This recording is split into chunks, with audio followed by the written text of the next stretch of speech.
Yesterday we talked about IFRS 15, alright, and then wait, Afiq and Laila not here, right? And who else not here? Maybe I just one shot. Alia got an appointment. Kalish, right? And who Mei Mei.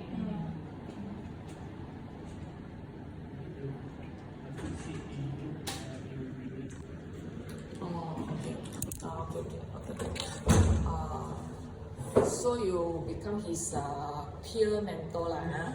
No, I mean it's good. Like Mei Mei also. Mei Mei, anyone you just text Mei Mei. Who is close with Mei Mei nobody? Aisha. Oh. Okay. So now it's like this.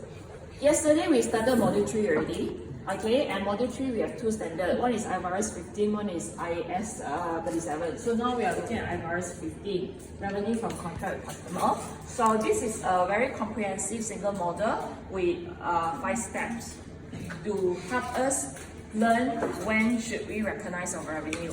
So this is more for seller or service provider. When you want to provide service, you're going to have an income, or you are selling something, you're going to have a sales, then you will use IFRS 15. Okay, then step 1 we are done already. How to identify a customer, how to identify a contract. So whether there is a customer, whether there's a contract. Now, yesterday I told you about PO, right? PO. Now there are 2 PO or more PO. In module 1, PO is the present obligation. It is for liability. At the present moment, we are obliged to pay someone because we took the stock from that person. We are obliged to pay in future. So that one is liability. Now this PO is performance obligation. It is a duty. So whose duty? It is the seller duty. The balik, it is our duty or the service provider duty. Now, what happened is in our accounting jargon, right? You will find that the company, okay, will have to identify each contractual promise like a duty lah. So when I have a contract, I have one customer, I promise the terms and condition, I promise to provide a cleaning service, or I promise to deliver goods to the customer. So this is my promise, my duty, I have to do it. Alright, so a promise constitutes a performance obligation. Either it is distinct or the series is substantially the same. Then we will take it as one duty. Now, so I wrote in my notes over here, this is step 2. PO is a contractual promise, like a duty we have to perform as a seller like that. So either one is fulfilled, then it is considered as one duty already. Because sometimes in your contract, you have many promises. Then later on, we recognize our revenue based on the promises we have. Not like last time, but last time maybe you don't know what happened and forget about it. So as long as that promise is distinct, it can be separated from one to another. They are independent, okay? They are different. You can separate them. Then it can consider as one promise already. Now, another one is either if it is a series but it is substantially the same. For example, cleaning service, you can treat it as one duty as well. So the more popular example is cleaning service. Now let's say you will see some cleaning staff cleaning in Unirazak, right? So it is a series but substantially the same. So the cleaning staff will actually clean level 1, level 2, all the way at level 14, right? So because the way of them cleaning, and the series of doing it every day is almost the same, and therefore we can treat cleaning service as one performance obligation. So the cleaning company can actually recognize the revenue one shot instead of recognizing for level 1, level 2, level 3, level 4 separately, like every day separately, like that, no need. So when there's a series, and the series is like almost the same in terms of action and outcome. Outcome is like have to maintain it clean lah. Then it can be one performance obligation. So either way, if you are delivering goods, it is very straightforward. If your goods is distinct, your customer want to buy from you a printer and computer, but I don't know why your customer want you to deliver computer first, printer 3 months later. So computer and printer, they are distinct, they are separated. So you can treat these as two performance obligations. So you will recognize your revenue based on your PO. So when you have fulfilled your promise, you deliver computer first. On the day you deliver, you recognize the revenue for the computer that you have delivered. Then 3 months later, only you deliver printer. Then you fulfill the second promise, which is the second performance obligation. Then 3 months later, when you deliver a printer, only you recognize your revenue. So the concept is like this. For you maybe still like new, it is easier for you to absorb. But for those who have been doing account for many years, when IFRS 15 came out, everybody panicked, cannot understand the whole concept because the whole thing is like so different. Last time we didn't do it like that. Now, by the way, we are now focusing on step 2, performance obligation. Now, performance obligation identification is for us to think from the recognition criteria. When are we supposed to recognize our revenue? When are we supposed to recognize our revenue? Now, if you want to zoom in, this thing also got cerita banyak, but I just summarize it.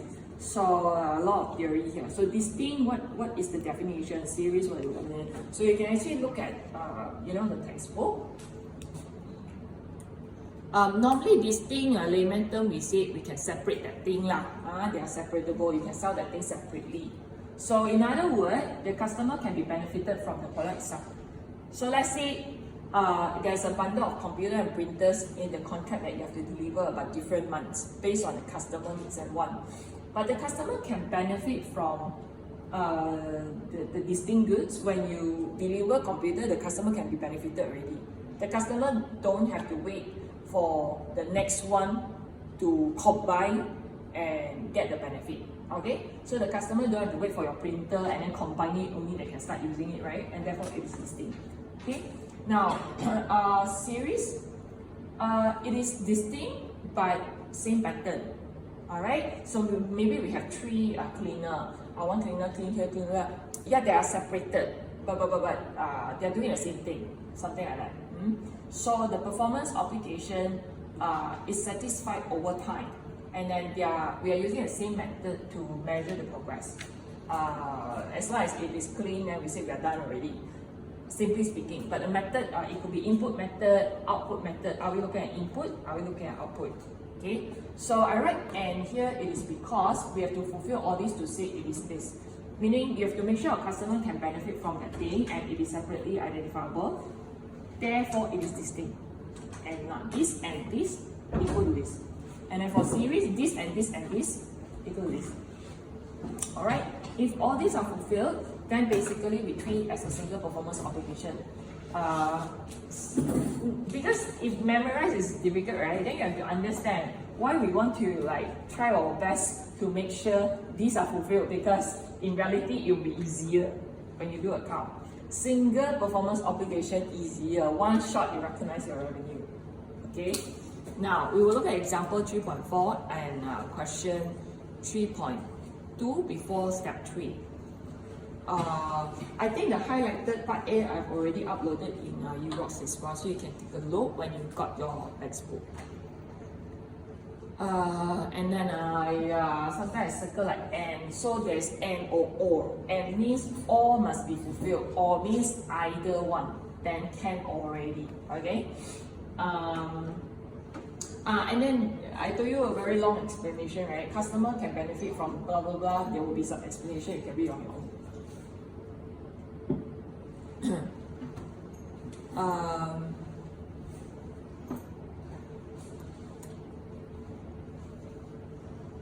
Now let's look at example 3.4. We want to see whether the good or service is distinct.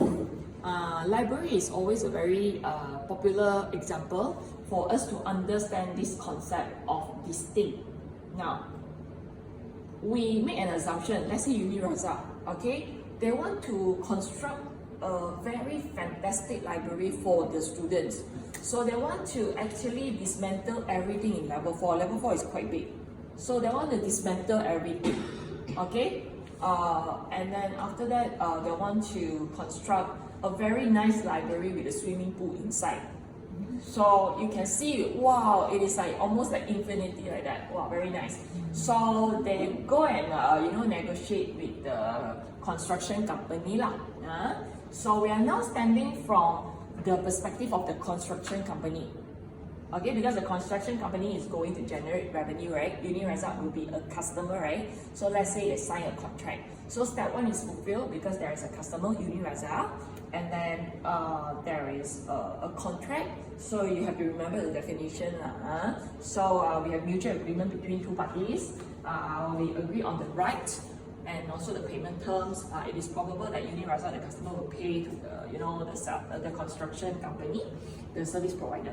Now, in the contract, it says that the construction company will actually do all this in order to construct the library. So the construction company will do engineering, site clearance, material, and labor, so that it will be able to construct the library, and also overall project management service. So our question here is, how many PO do we have? Or we can make our imagination easier in such a way like, okay, the company will actually demolish everything, all right, and then there's one thing already lah, site clearance. I have to tear down all the partition and everything, and then after that, they will have to start to build the racks, and then after that they will start to draw or ask the architecture to draw, and they start to do the swimming pool, and then they start to fix this and that with materials. So they need a lot of people to do it. Okay, now so how many performance obligation we have? Now then we try to think, what is performance obligation? Performance obligation is actually duty, promise. So how many things that they will have, and this is very important for them to recognize revenue later on. Now, so we are looking at whether it is distinct, right? So you are going to see whether it is distinct or not. If it is not distinct, then whether it is substantially the same or not. So we're not looking at substantially the same, we're looking at whether it is distinct or not. So when we're looking at whether it is distinct or not, you are trying to see whether they are separately identifiable, at every action, whether it is separately identifiable, and whether the customer Unirazak can benefit from every step. Okay, now, so I ask you a question. So the first thing is they will tear down the wall and all that, right? So after they've done maybe the first step, site clearance, for example, are the student able to enjoy the library setting? Not yet lah, because library is, you imagine your library is got one swimming pool, and then got many racks, and then after that got many bookshelves, and then the rack you can put a lot of things, and then got locker can put your bag, and then bookshelf got a lot of book, and then got a lot of computer there you can serve, and then you can just lepak somewhere with a lot of chairs or whatever, lazy chairs and things like that. So after they have done the first step of clearing the site, tearing all the wall down and all that, you actually cannot get any benefit. You will see like, oh, everything no more already, like that, right? So you will not be able to get the benefit because every action, they are not separately identifiable. They cannot sell the first step of site clearance. They cannot say like, oh, Unirazak, I don't do already, I've done already, I clear your site already, and that's it. No, cannot, right? So they have to do every step until the end when the library is constructed based on what Unirazak wants in the contract. Then only it is considered as done. So it is integrated. Integrated is somewhere in your content that you can read on your own. So it is integrated. So all the action, all the step has to be integrated together. Then only we can combine into one output, which is the library. So this story is different from the previous computer and printer story. Computer and printer different. Today I send computer to you, you can start using it already. You don't have to wait for the printer. So 3 months later I send printer, then you continue using the printer lah. So there are two PO, there are two performance obligation. But in this case, there is only a single performance obligation because the promises are not distinct. They are not separated, and then they have to integrate together. Only there's one combined output that the customer, uni or student can enjoy, which is called library. Everything done already, only we can start enjoying it. Cannot like do halfway then we enjoy something, cannot. Okay? Roughly it's like this. So this is a very good example to understand whether it's distinct or not distinct. Now, then we look at this example, a software developer. Now, a software developer enters in a contract with the customer to transfer software license, install service, provide updates and technical support for 3 years. Okay, the company also sells each of these components separately. I color this because this is a keyword of the whole question. Now, although unique to each customer, the installation service does not significantly modify the software. The software functions without updates. The software can actually function without updates and technical support. So how many performance obligations? I wrote here 4, right? Now, so how are we going to answer this kind of question? Whether it is distinct or not? Okay. So, why it is distinct? Because it can be separated. They can be sold separately. That means another customer want to sign up the software update only, the company can also do that service. So you want to buy this only, you can. You want to buy technical support package only, also can.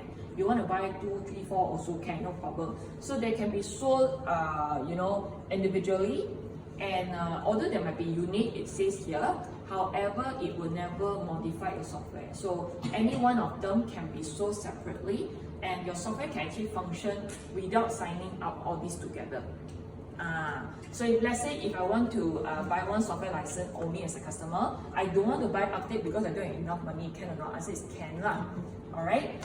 And because it is distinct, and therefore we have 1, 2, 3, 4. We have 4 performance obligation for the software developer. Now, why is it so important to identify PO from step 2? It is because we want to know when is the point to recognize revenue. So later on, right, if you continue the story, right, so 3 years, right, that means this is a major project that the software developer can only help you to like do all 4 throughout the 3 years, for example, or they will do some updates like every year or every half year, I don't know, whatever is it. So what happened is you will actually help this software developer to recognize revenue on the dot when it has completed the performance obligation. So throughout the 3 years, if the first month, end of the first month, the software developer has finished transferring the software license in the client place, then end of the first month, you will help this software developer to credit sales already. But you cannot credit sales for the rest because the duties have not been completed.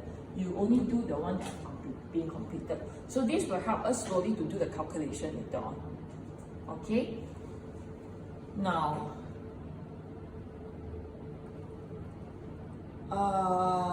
this one series, I think just now mentioned already, it is like almost the same.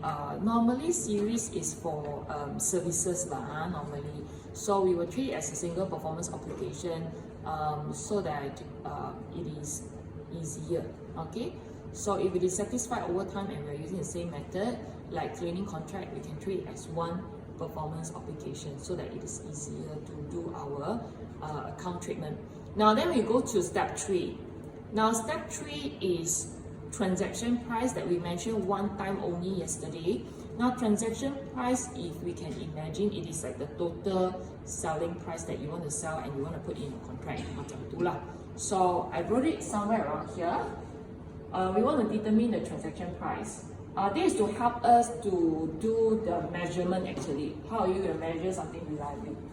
Now, so we will try to figure out the total selling price, etc., of the contract, and eventually that's the revenue recognized in the profit or loss. Transaction price is like the total price that you will charge. Okay. So, however, transaction price we will exclude the amount that we will collect on behalf of somebody else like SST. So if let's say you want to charge 100,000, and if let's say the SST is 6,000, so your transaction price is 100,000. You will receive 106,000, but the 6,000 you have to pay to the royal customer, right? That's why your transaction price is 100,000 here. Then we will look at some example later on.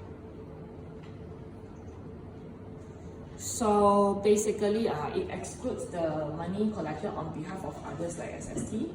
GST is in Australia, now ours is SST. Now when we determine the transaction price, there will be some technique, not so easy. We are more looking at calculation as well, but there are some of the things that we have to take into consideration. Number one is variable consideration. Variable consideration is the consideration that you will receive may be varied because of something.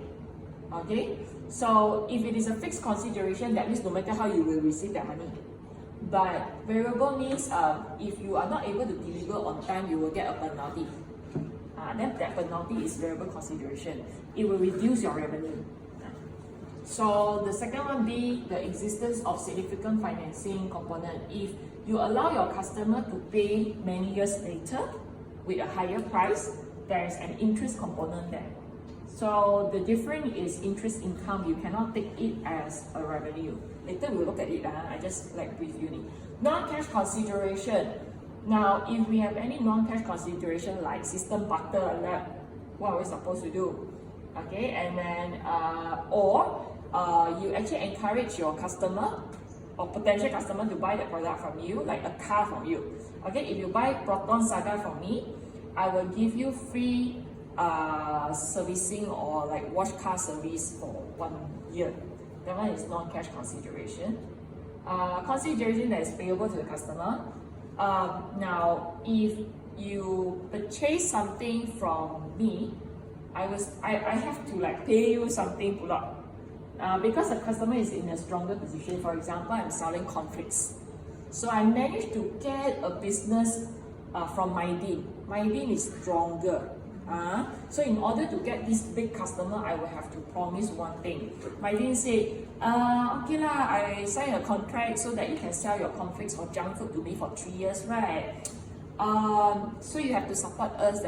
I will give you a very nice, good feng shui shelf, you know, in front of the counter there, and you have to pay us 500,000. So I have no choice because I need that business, and therefore the body I have consideration that's payable to the customer. So all these have to take into account. What are we supposed to do? Are we going to reduce our revenue or we are going to increase our costs? So it becomes a bit difficult, but normally we will say IFRS 15 is very good. It simplifies things, it makes things clearer and so on, and that's why that's the point of having this new standard. Now, so we look at the first one, which is variable consideration. Variable consideration means you might get that money, you might not get that money, or you might get less money or more money, for example. So variable consideration, some of the example will be discount, rebate, refund, concession, Wagah Emas maybe cheaper, so your revenue will be affected. Incentives, performance bonuses. So these are some possible variable considerations that you have to think as an accountant. Now let's look at question 3.3.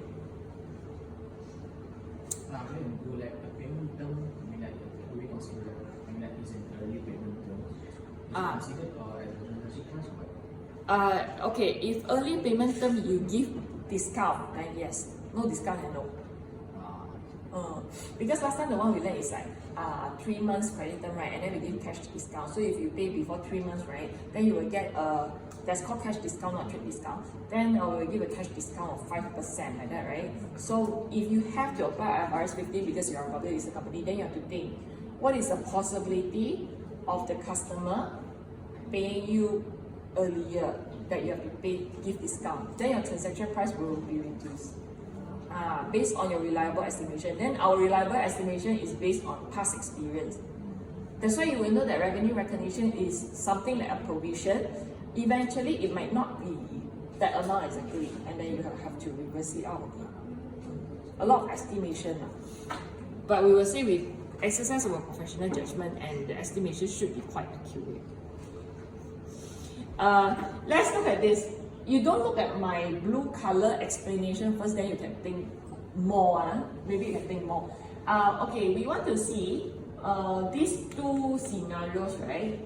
Consider whether the following performance payment constitute consideration of a fixed amount, variable amount, or combination of both. That means we want to see whether there is any fixed consideration, there's any variable consideration or not. If you don't know what is consideration, last time we always say we sell a product with a cash consideration of 2,000 ringgit. I sell my facial product to all of you with a cash consideration of 2,000 ringgit. That means you have to pay me cash 2,000 ringgit. So that in exchange of, I give you one thing in exchange of another thing, consideration. Now, so we have a construction company here, enter into contract with the customer, maybe a developer, to build an office block. So the developer will pay the construction company 1.5 million with a 350,000 performance bonus if the office block is completed within 1.5 months. Okay, actually a little bit like discount also, but this one is like bonus lah.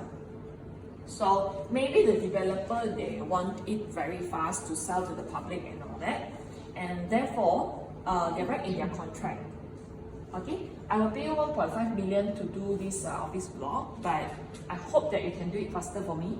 If you are able to construct the office block within 1.5 years, then I will give you incentive, more incentive.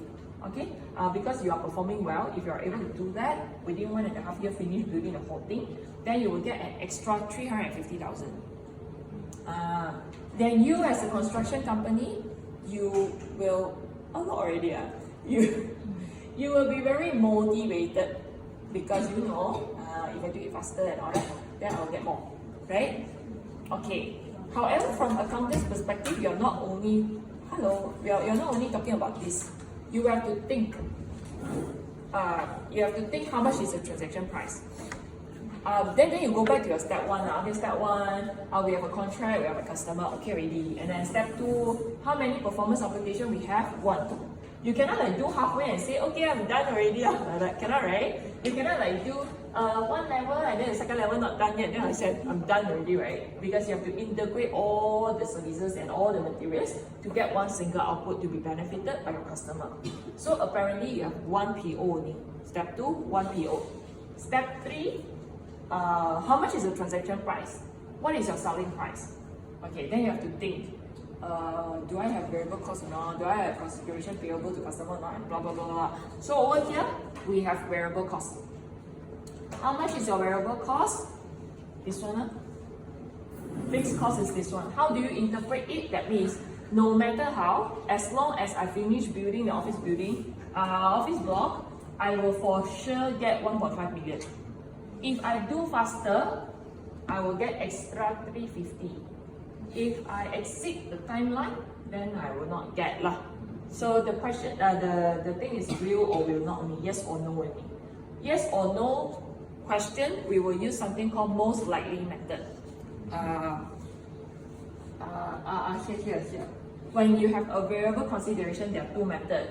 If you are looking at many things, expected value method. If you look at yes or no question, most likely amount method, most likely method. So now we are only having a yes or no question. Can I finish building this in 1.5 years? Can or cannot? Can or cannot? Most likely amount. Now, so after telling you this story, can I ask you a question? How much is our transaction price if we were to be the construction company? If you are the construction company or you are the accountant for construction company, you have to tell our boss how much is your transaction price? Is it 1.5? Is it 1.85? Is it 1.15? Plus or minus?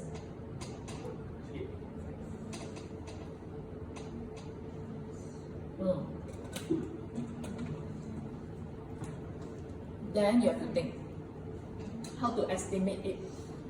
We will use most likely amount method. That means, right, because you only have yes or no, right, 2 possible outcomes, right? So you have to think based on past experience, because we always build building, build whatever. Based on past experience, is it feasible, is it possible to complete this project in 1.5 years? If it is probable, okay, it is highly probable to complete it within 1.5 years, then most likely among us say yes. No?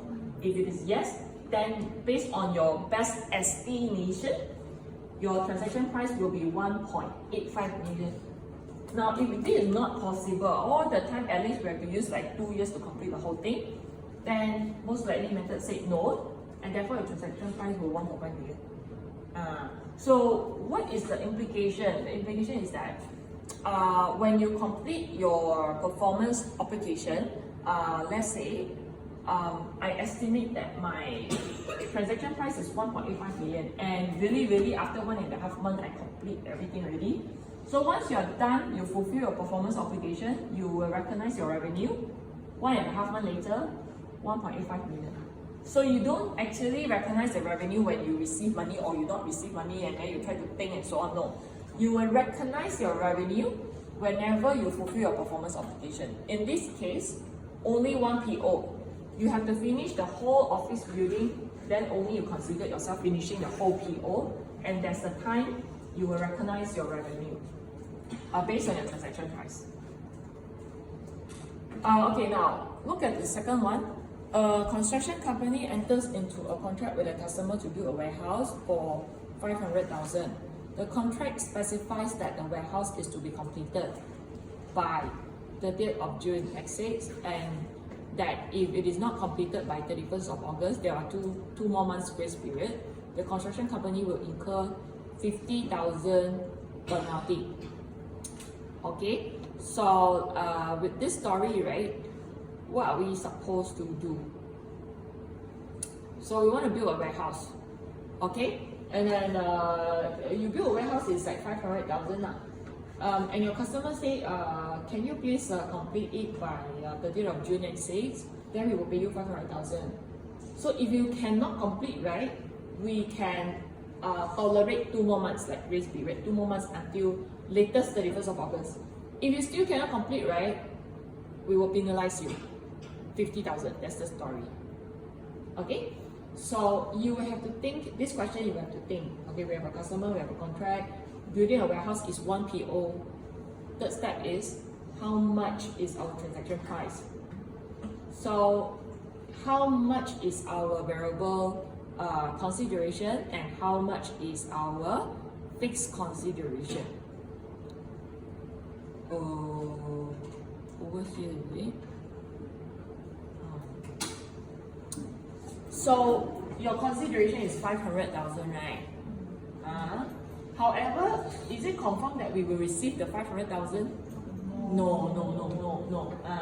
So if we are able to latest by 31st of August done it, then okay lah, we will still receive 500,000.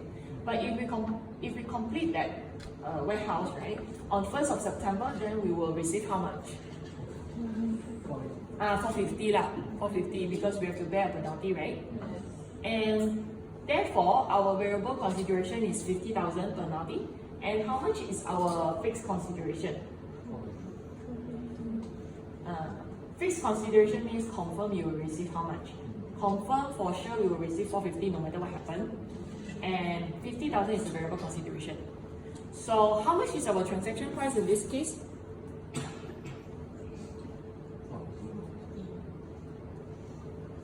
We are not using conservatism concept. We are using reliable estimation based on past experience. So you want to explain. Then, okay, we have to estimate the variable consideration, the 50,000 penalty. We will use the most likely amount method because there are only 2 possible outcomes, yes or no, right? Whether we will have penalty or no. Okay, whether we will be penalized or we will not be penalized, right?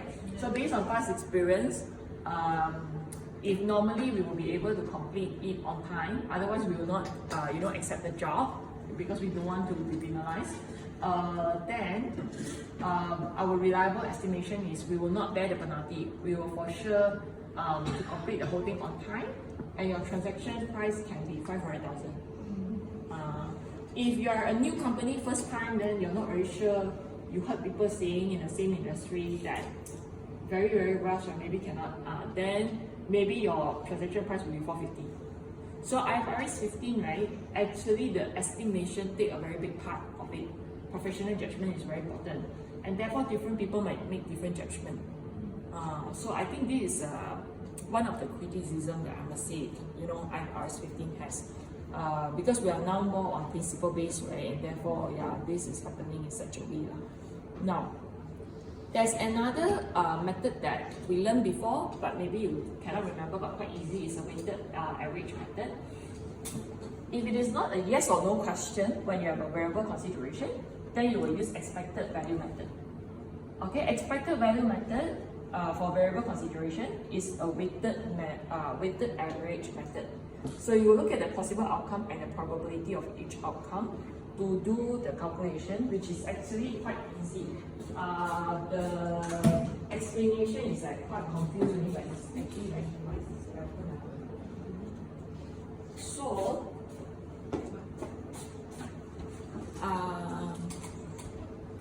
let's look at this example. But before that, wait, I actually have the class teaching note that you can actually check it when you do your revision. Variable consideration like discount, incentive, penalty, blah blah blah. And we will include variable cost into transaction price only if it is probable. Is it probable that I will be penalized? If yes, 450,000 my transaction price. It is probable that I will be able to complete the office block within 1.5 years, and if yes, I will include the performance bonus. My total transaction price is 1.8 million. So you have to think about the probability when you are looking at variable consideration. So the one that we have just mentioned, like 1 and 2, I also have my explanation here. Fixed consideration, variable consideration, and I did some explanation. Normally I will do a bracket based on our past experience. If we are likely able to complete in 1.5 years, transaction price is 1.85 million. Otherwise, 1.5. So I will do some explanation for you to think slowly at home. This one also the same. Okay, so you can read at home yourself. Now we are looking at the other one. But whatever is it, like what I told you just now, whenever you have a variable consideration, your estimation methods will be most likely method and expected value method. If you only have a yes or no kind of thing, two possible outcomes, you go for this. If you have high volumes in the contract, you're looking at many things, not yes or no only, then you use expected value method that we are going to do now. Okay, so we see what happened. A company enters into a contract with a customer to provide 100 gadgets at a price of $35 per gadget. The cash is received when the control of the gadget transferred. So what happened is, last time we used to do that. Our sales very straightforward. 100 units of equipment that I have sold times $35 per unit. It is $3,500 sales. Then I finish my whole story already, right? So once I transferred the control, you can use that thing already. Then I will recognize my revenue. Okay. However, now it's different because you're going to use 5-step model. So the contract explicitly states that the customer has the ability to return any unused gadgets within 30 days of transfer and receive a full refund. This is called a refund liability. Last time in European countries, but nowadays because time is very bad, so I think no more over there. Last time in European companies, even for clothes, they will allow for full refund. So some people from Asian countries or other countries, they actually take for granted. So what happened is they actually bought like a clothes or like a gown, a dinner gown, a very nice gown, and that bought already, and then you don't cut away that label and all that. Then after the dinner, after that, you return to the shop and you get the full refund. Yeah, so some of the companies will actually have this, in their contract and things like that, which is quite normal in those days. But now time is bad, and think twice before you do that. So if the customer is not happy with my product, I will give you a full refund, macam tu, okay? So if you never use it because you are not attracted to use it, So within 30 days, okay? If you think 10 days already, you still have no mood to use it. It doesn't look like very nice like that. You return to me, I will give you back your full refund. The story looks like that. So, but you have to make sure you have not used the gadgets. You have not activated the gadgets, for example. So we are talking about this. Refund liability. Now, when at inception, in the very beginning, your customer actually got to know that they have the right to refund within a stipulated time, it is not your revenue. You will have to do an estimation how many percent of the client or how many percent of the total units you have sold would be returned for a refund. So at the very beginning, you have to calculate a refund liability. Okay? So a refund liability is actually the consideration you receive, the money you receive or you're going to receive, whereby you don't expect to be entitled. You expect you receive already, you will have to give a refund return to the customer. That's called refund liability. So it is not included in your transaction price. So the problem is, how are we going to calculate refund liability lah? Now,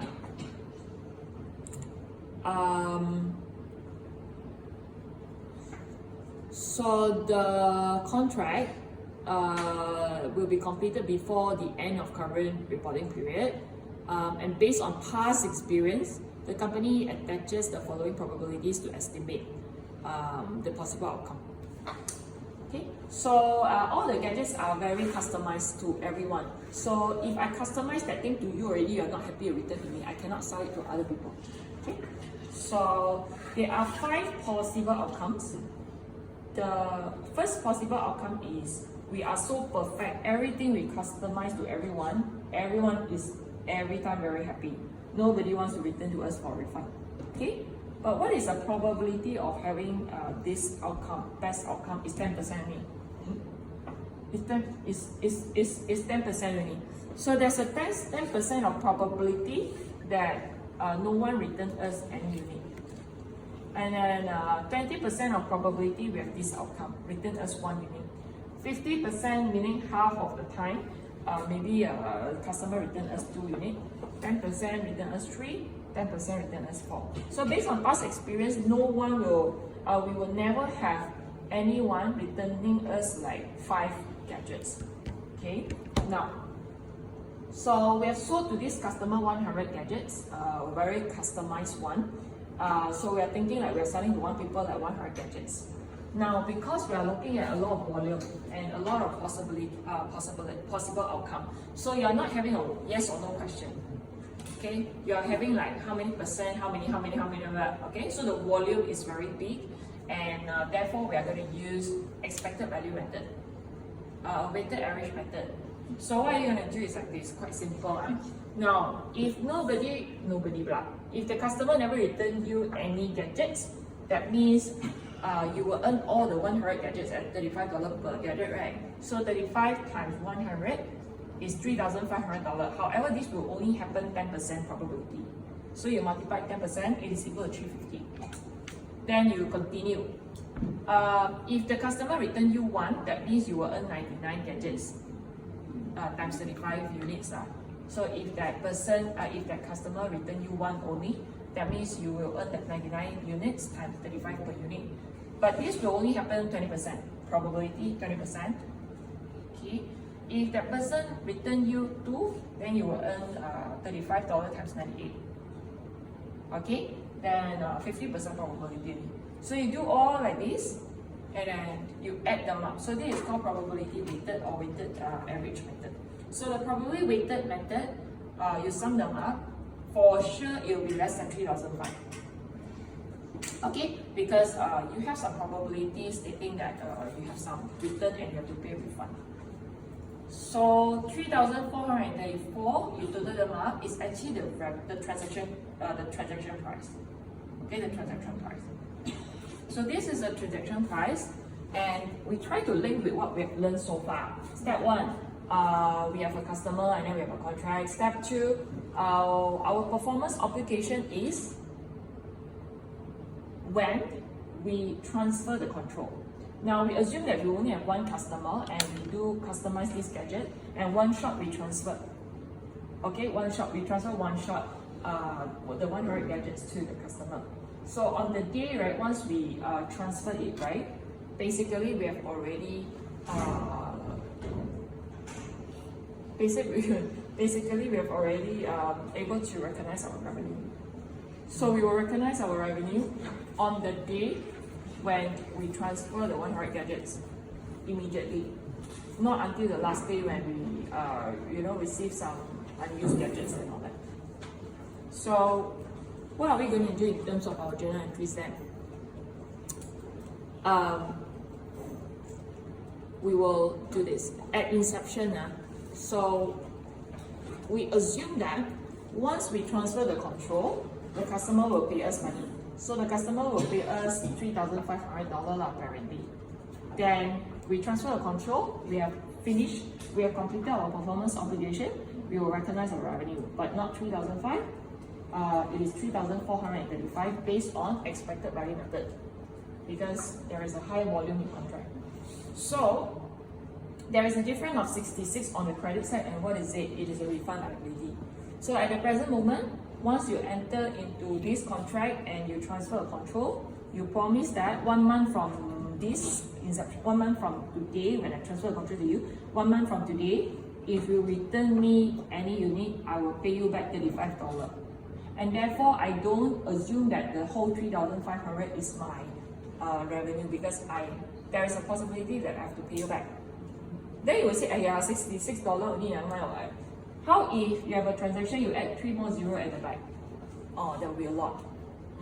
So if this is something, in a large amount, if it is 3.5 million, then you have 66,000 refund liability already. There's a tendency within a month you have to pay back 66,000, for example. Okay, so this is your refund liability. But for those who can cope right now, then you will think ... What happened 1 month later, right? You will think like that, right? So you will think impossible, it will be like just nice this amount. Yeah, it is impossible because estimation is always estimation. It is not possible to have exactly 66 refund end of the month. So how if we prolong our story? Always the student get this question in external exam, but none of the student until now can remember the whole question. So they only told me and asked me how to answer this question, but they say they cannot remember the whole thing. And the question was integrated to another module, but I cannot understand what those students say. More or less, I think they have the same question, but I do not know the actual picture of the question. So if you have this question, you try to memorize it and share it with me. I'm sure very curious. Many semesters already. Memang some students say, oh, this question a bit similar, a bit different, and like include one of the module like that, but don't know how to answer. Then what is the answer? How do I know? You describe like that, how do I know? How do I know the answer? Ayo, I don't know the answer. You try to memorize it first, then I will figure it out. Anyway, now if we imagine 1 month down the road already, and then the conclusion is this customer is quite happy with our gadgets that we customize for him or her, and eventually only 2 unused gadgets. What are you supposed to do 1 month later? If 1 month later, because we promised within a month, right? Let's say 30 days. So let's say 30 days on the dot, this customer returned us 2 unused gadgets, 98 used up already. Then what did we promise in the beginning? We said if you return within the stipulated time, I will pay you back, right? So I will pay you back how much? If you return me 2 unused gadgets, 70 lah, because 35 per unit, right? So if you return me 2, then I will pay you back 70, right? I will refund you back 70. That means I will have a cash in or cash out of 70. Cash out lah. That means I debit or credit cash. I credit cash lah, right? So I write somewhere, maybe I just simply write somewhere around here. Okay. So 1 month later, I credit cash 70. Okay. Then what should I debit? You remember last time we do like sales return. That's actually a thing. But now it's like a totally different story. But if you do small company account, you still do your sales return and all the things, which is easier. We will debit our refund liability. Because we have no present obligation already. Not perform, yeah? We have no present obligation. 1 month later, at this present moment, 1 month later, I have no obligation to give you any refund because the time has been, expired. The refund timing has been expired, and therefore I will have to zeroize my refund liability. I don't have liability. If the 31st day you return me anything, I will not pay you back anything as well. So I will have to debit out my refund liability, debit my refund liability by how much? 66 because I have to zeroize, right? Then you will find that there is a short of 4 on the debit side, right? So what are we going to do? So we are actually going to adjust our revenue. So we have done our over provision. We have over provided. We have over provided our revenue calculation before that.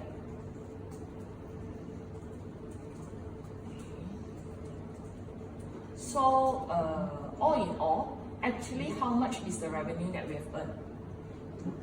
After like 1 month, after this simple story, how much revenue we have earned? We earned 3430 only. So actually this is one of the criticism. IFRS 15, it is a bit like provision. You put in a lot of estimation in there, reliable estimation, okay? Reliable estimation based on professional judgment. And therefore eventually there will be a bit of plus minus. You have a bit of over or under provision.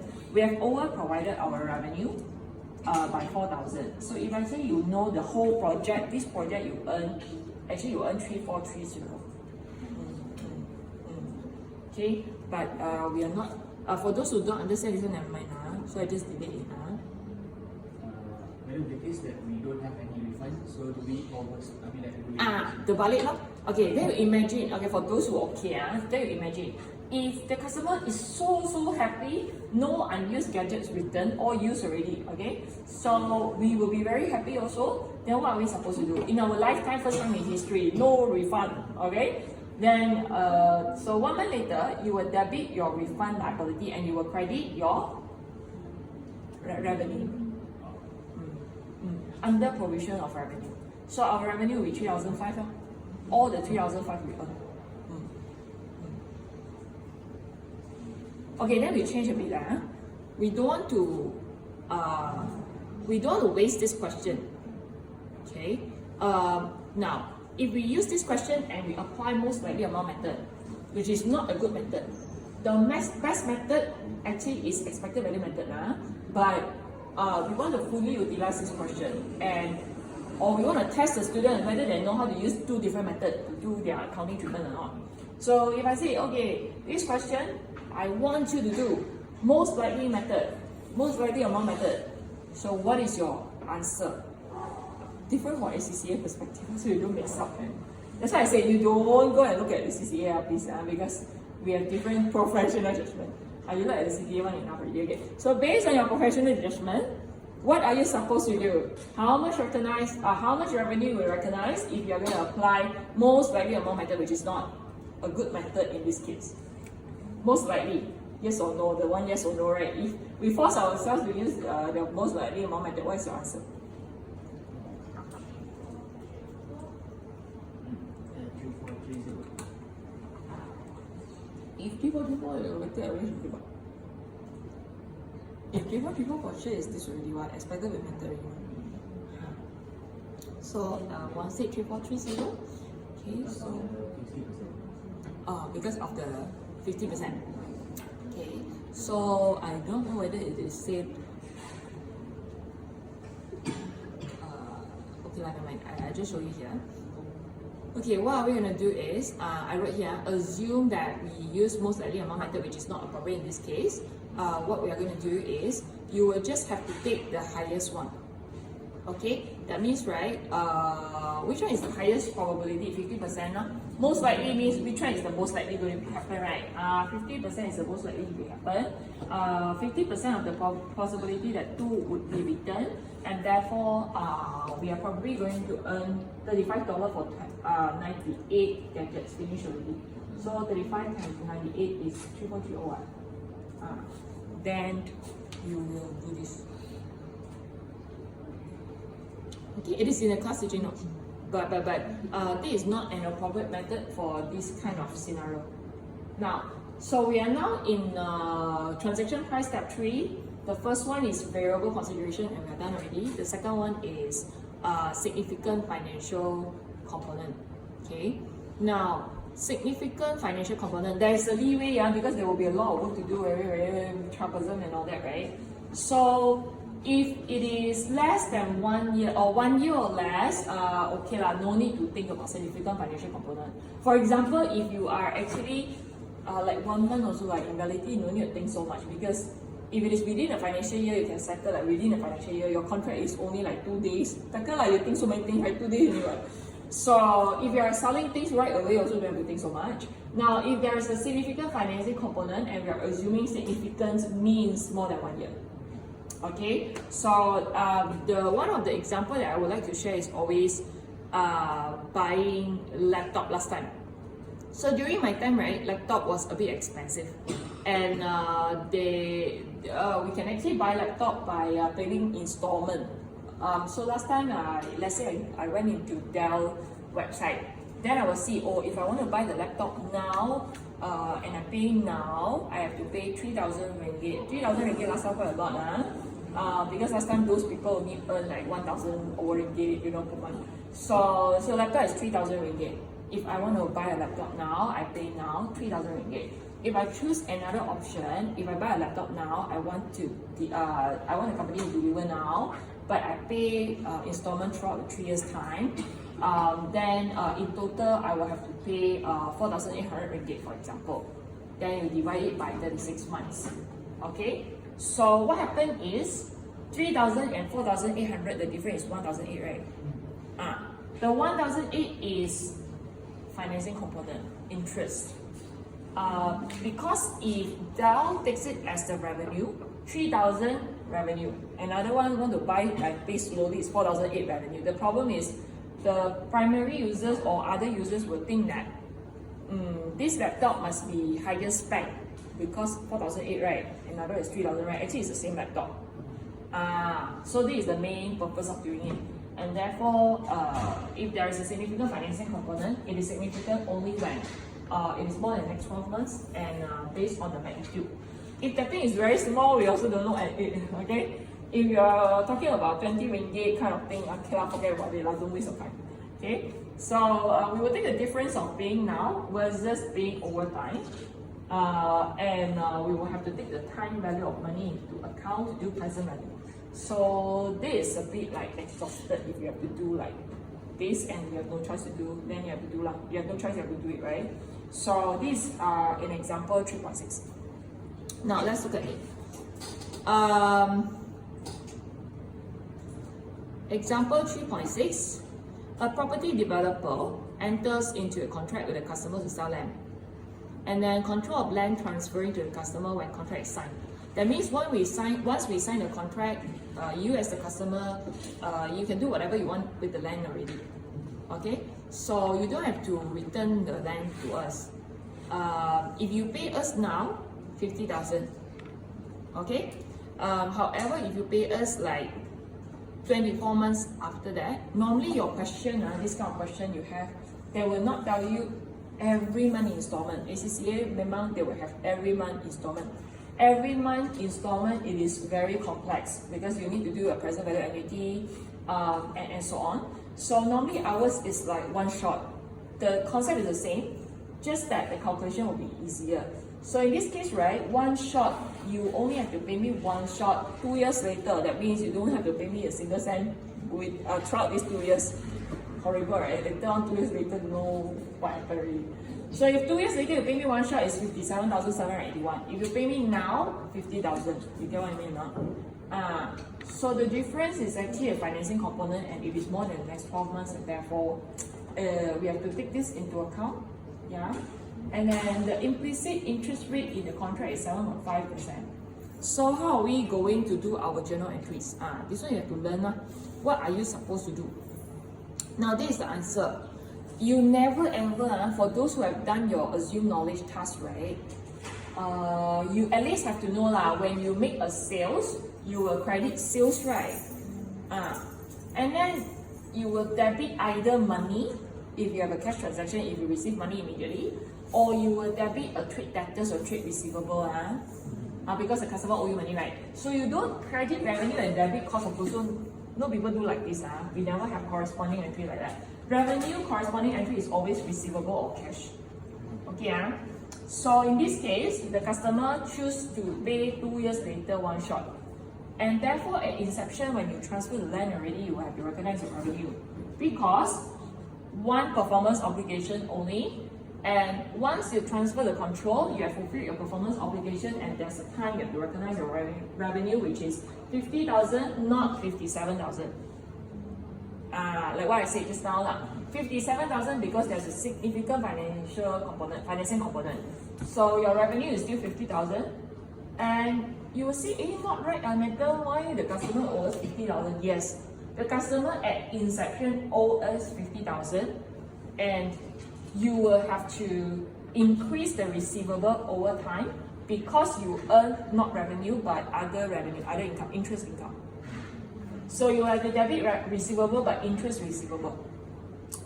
So you have to debit interest receivable, and then you have to credit interest income or interest revenue, but how much and how. So I actually did this timeline. Okay, and I explained here. The revenue is not this amount because this is significant financing component. So this is the receivable. Customer owes us this amount. You will increase slowly until 57,781. 2 years later, right before full settlement. And how do we calculate it? 50,000 times 1.075. Okay. If you do like this, 50,000 if you times 7.5%, you will get 3,750. This times this 3,750, the movement. That means your interest earned after a year because somebody owe you money is 3,750. So you will do like this. This is a financing component. Okay, you credit interest revenue and debit other receivable, interest receivable, 3,750. And then which is the balance sheet item? This one, right? So your receivable will owe you 50 plus 3,750. This plus this is equal to this. Okay, this become your carry down, which is a brought down year 2 lah. And then after that you will use 53750 times 53750 times 7. Yeah, where is that thing? A, B, C, D, F, 81. Oh, okay, now I know. F81 block. Oh, okay, never mind. I think I did it here already. Okay, so you use this times 7.5%. Then you will get 4,031. So you do the same. Okay, then eventually your receivable, your customer owe you 4,000 something further, which is 57,000. Okay, then finish already, right? Your contract ends already. The customer must pay back. So you will derecognize the receivable. So you will credit out the trade receivable 50,000 and credit out the interest receivable 7781 and debit cash 57781. Full settlement and derecognition. So you see a whole picture of this exercise. You would know that okay, I actually earned 50,000 revenue and I earned 7,781 interest income. Okay, now I ask you a question. What is the what is the things that the seller do? Is land considered as a property, plant and equipment for the seller? Okay, my question is like this. We are talking about selling a piece of land or something like that, is it? So whether this piece of land is a property, plant and equipment from the seller perspective? No, No. because it was part of the nature of the business, so it's considered as inventory. Yes, otherwise we cannot do that. Because a lot of students mix up. Now, this is, the seller is a property developer. So the property developer is always selling shop lot, land, building, blah, blah, blah, blah. So shop lot, land, building and all that will be considered as inventory. Inventory only you will have a revenue. Like if I'm selling facial product, I sell to you, my sales. So if I'm always selling facial product, I sell a piece of land to you, I only have one piece of land, for example. What I will do, I will credit land. Then maybe I will debit loss of disposal or whatever, I don't know, depend on the case. And then I will debit maybe other receivable or money if you pay me immediately. So only when you're selling a property, plant, equipment, you have a gain on disposal or loss of disposal. But if you're selling on inventory, you're having a sales. Okay, don't confuse. So this land here is an inventory. IS2 is not a property, plant, equipment. Madam, so like IFRS 15 only considered for inventory, right? So for other contracts such as like PPE or like KA, wasn't Most of the time, if you are a trading company, you are selling an inventory. If you are a servicing company, then you are providing service. So if the standard also mentioned, if we are selling property, plant and equipment, the sales of property, plant and equipment will be based on IFRS 15, but actually we'll use the easier one because you are just selling a property, plant and equipment. So you don't really have to think that much. You don't really, like, for example, I want to sell my Proton to you. Do we have to sign a contract and like, what is it, when is it? No, right? My Proton I want to sell 20,000, you want, don't want, I find others. If you want, okay, maybe, that doesn't mean, right? So normally it's not like that straightforward. Normally it's more straightforward. Okay, we do one more, then we go for a break. So this is non-cash consideration. This one remember is like, okay, never mind. So, we should do two more. We finished step 3. So non-cash consideration. Okay, what should we do? Let's see.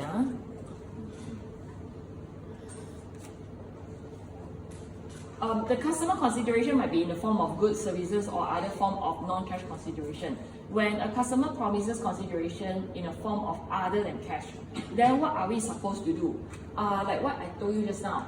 And this happened once upon a time when time was really, really bad to the developer. Okay, so when time was so bad, the developer cannot pay back the money to the construction company. So the construction company, let's say, already constructed 4 rows of shop lot. Then the developer say, you see, I have no money. You want to sue me, then you don't get a single cent, right?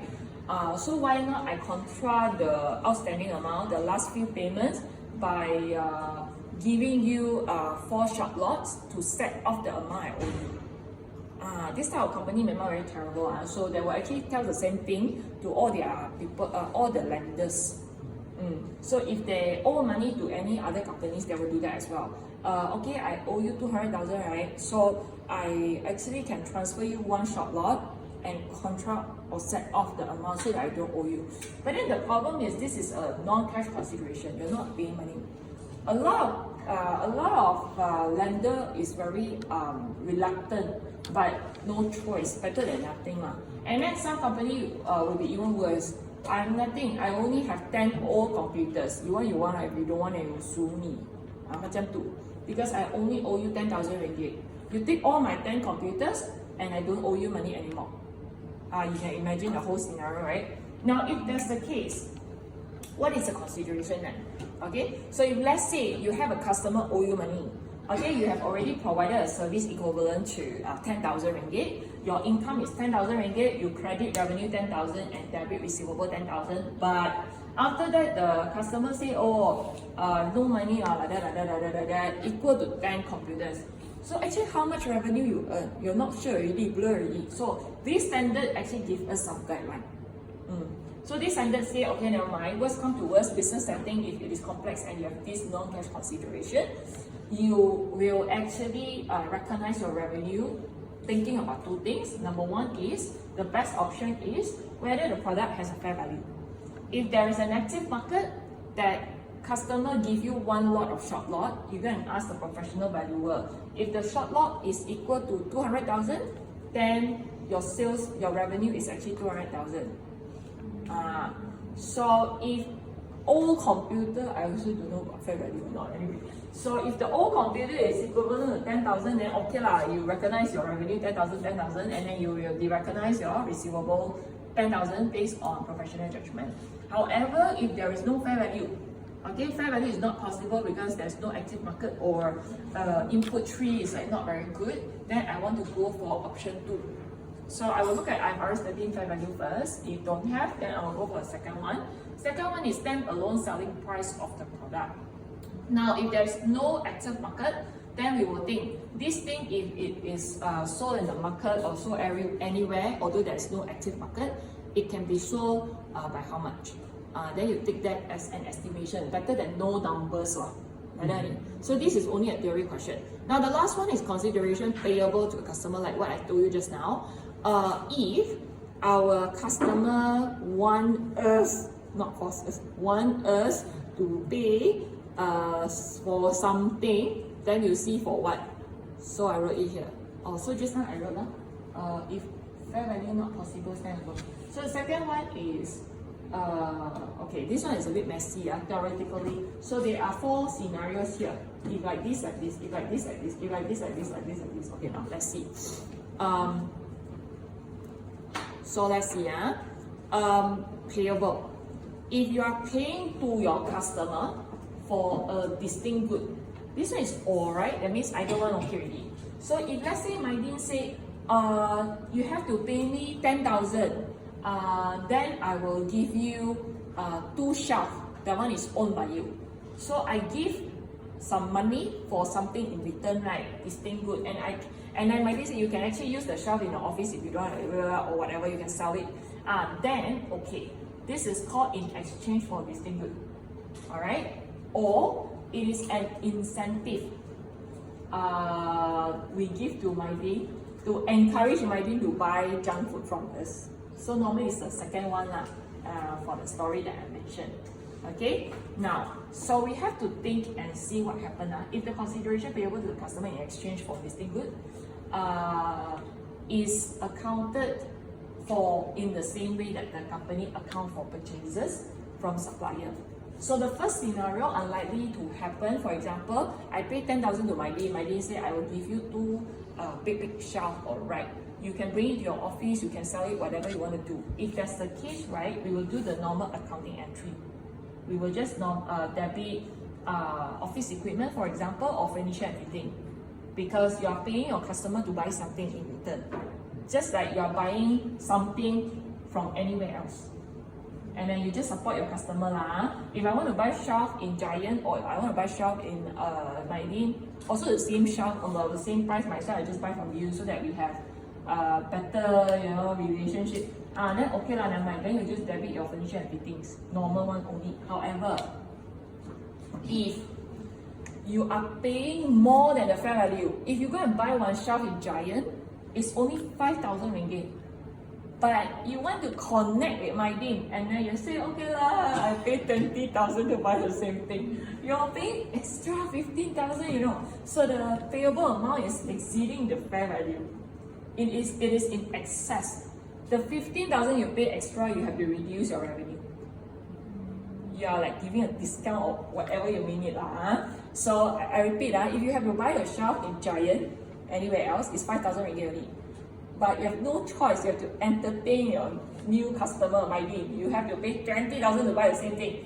So the 5,000 you debit it as furniture and fitting because you buy anywhere also the same price, right? But 15,000 you pay more, right? You know you pay more, but you have no choice. You pay someone, you have to say, oh, thank you very much, and so on. You reduce your own revenue. You reduce your own sales. Okay, in order to get that 500,000 sales, you have to pay more like 15,000, some discount or whatever. So you just reduce it in your transaction price. Okay, if you cannot measure it reliably because the thing that you are paying for, it is not a shelf. Okay, then you reduce the whole thing in your transaction price. Okay, for example, incentive. Mydin say, oh, you want to sign 3 years with me? Okay lah. You have to pay me 50,000. The 50,000 is because maybe we give you a better space, we will help you faster, it is a good relationship payment. You can't measure it. You don't know what is it. Actually, you don't even know what is it, but you have to pay it. You have to pay it. You reduce your revenue for the whole thing 50,000. So when you calculate step 3 transaction price, this is your consideration payable to customer that you have to reduce from your total transaction price. then you have to think, oh, this one, your revenue is actually not that high because you have no choice, you have to pay something. Now, let's look at this last question before break. I know you're waiting for it already. So, this is like a Kellogg's story lah. I don't know whether you eat Kellogg's because not for this generation probably. So a company produces breakfast cereals and enter into a 1-year contract to sell boxes of cereal to a customer. There is a large supermarket chain. The customer commits buying 5 million. Okay, like Mydin. They say, okay, I will buy 5 million. I have a lot of customers buying from me. However, if you want to sign a contract with me, you have to make a non-refundable payment 500,000. Okay, so the non-refundable payment actually is for shelving purpose. All supermarket will do the same, but how much I'm not sure. So it is for shelving, accommodate your cereal box in the shelf and all that, then you pay 500,000 on that lah. So it is not a distinct good. You don't get anything home. You don't get anything in return. This 500,000 is like burn only, just for that relationship or that contract purpose.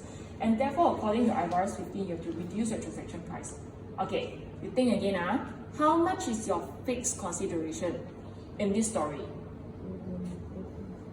Is it 5 million? Is it 5.5 million, 4.5 million, or 500,000? Then you think fixed consideration means for sure you will receive how much, right? For sure you will receive 4.5 million.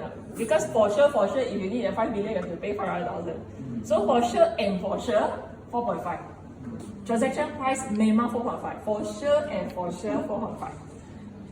Your variable consideration 0.5 million. For sure, you have to reduce from your transaction price because you have no choice in this case. Okay, so after the break already, you can take a break. After the break, we will do step 4. Okay, step 4 is to allocate the transaction price to each performance obligation. Today got class as well. 12:30. Oh my god. 2:30. 12:30. Okay. So we take a 10 minutes break, and then we quickly finish this off. Almost done already, I believe. And then we quickly do IAS 37. Oh, you want to do assessment, is it? 10 minutes. Nothing. Okay. So we take a 10 minutes break, and then we start after that. Question. Okay, go. About 10:45 like that.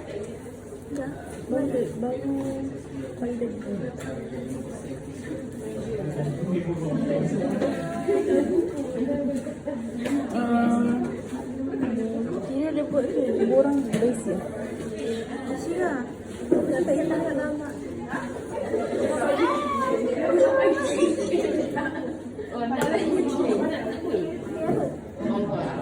Apa bekal?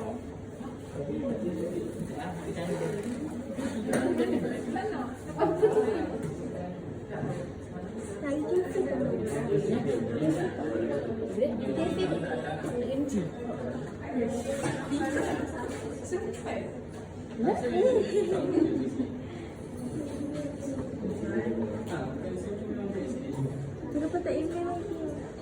Tak ada email lagi. Kau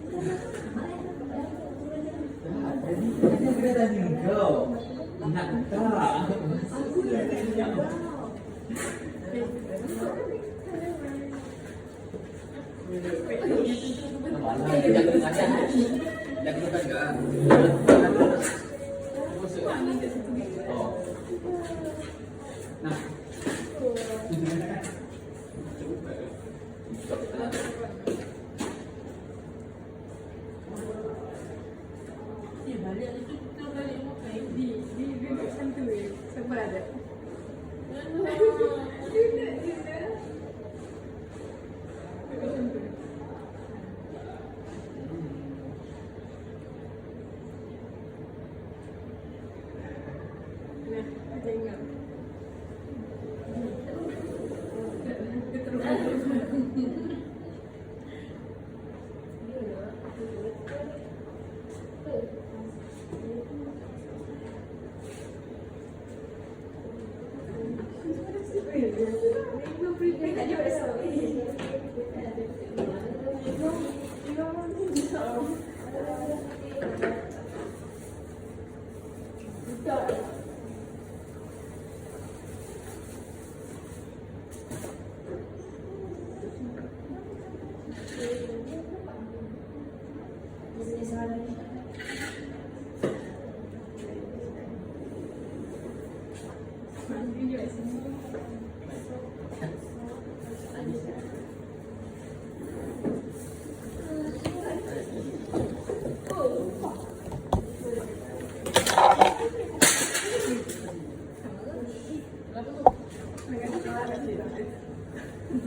Satu je.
Kita tak ada dari Selasa kan? Selasa dan Rabu.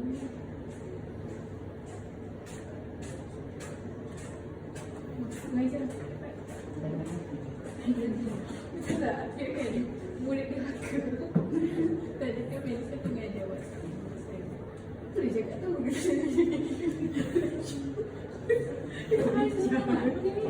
Tak baik.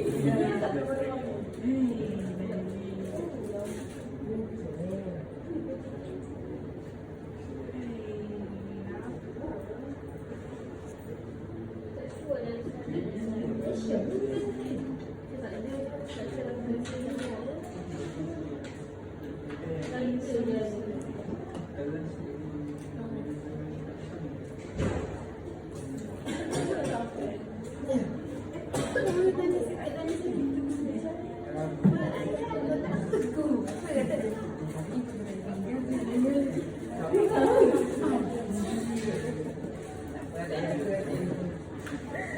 Ustaz, kita kan dapat translate, kenapa nak isi lagi? Sekejap. Tak tahulah. Sebab ikut kan memang kita kena orang untuk dapat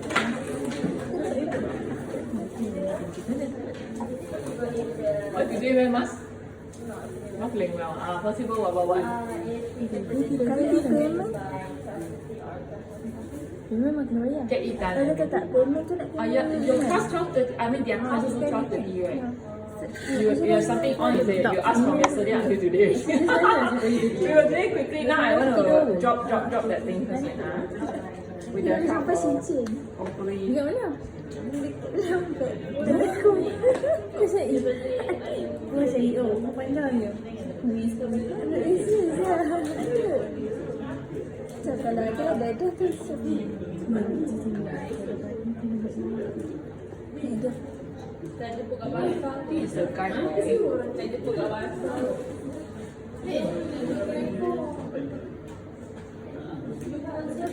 Saya jemput kat Basah. Medium.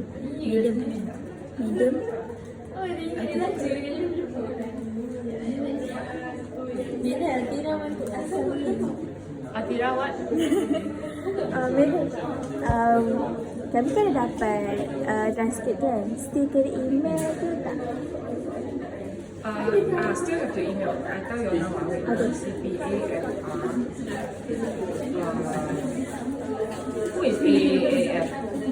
Afiq.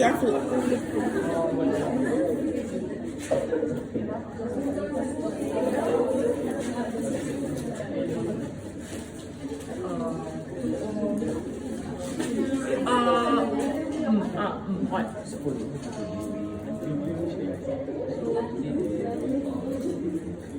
You mean who?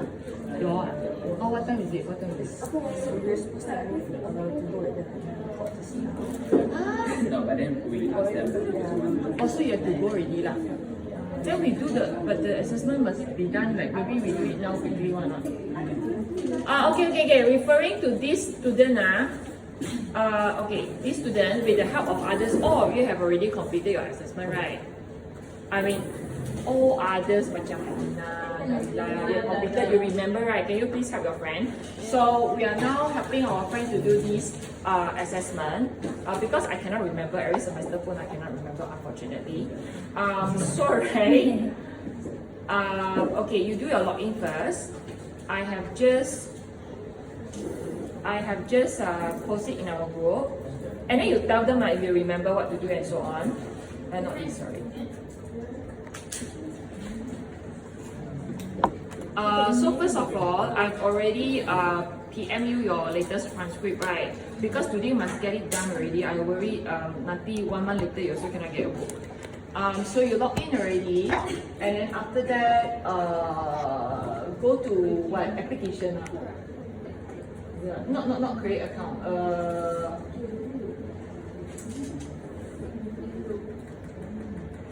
This one, right? Page 4. Is it this one? For those who remember. So we log in already, then you go to start or continue your application. I think for Laila not here. I think for Laila, Atira, I think is like continue, is it? Because April told me only 9 students have not started. The rest I continue if I'm not mistaken. So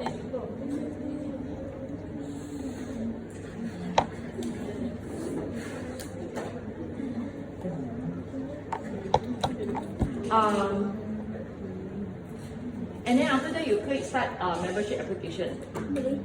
So are you all there already?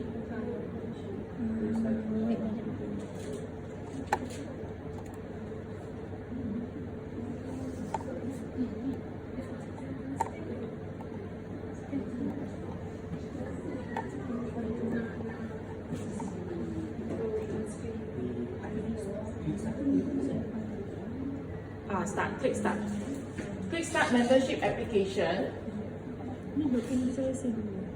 Log in. Okay, you help me look around. So everybody must start now, because I will give them your name one shot. I think you wait for a while. So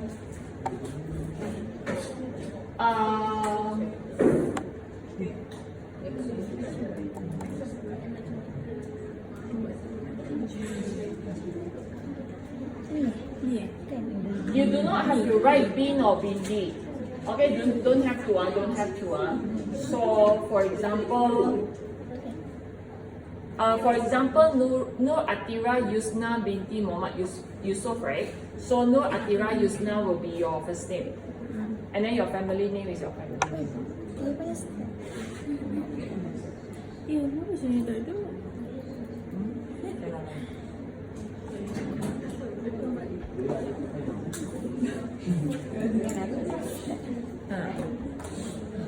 So you do a login and then you start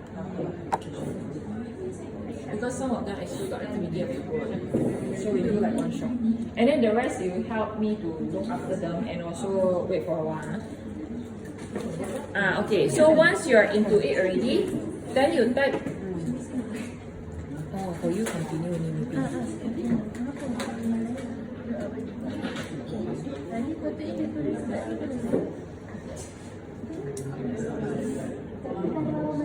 Mobile phone, Atira type mobile phone. mobile phone.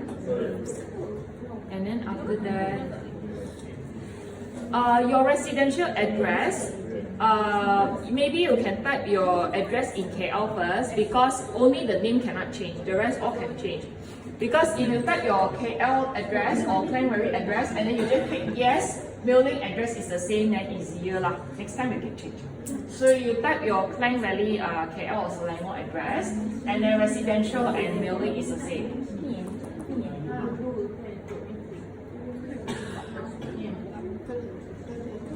Kedai kos.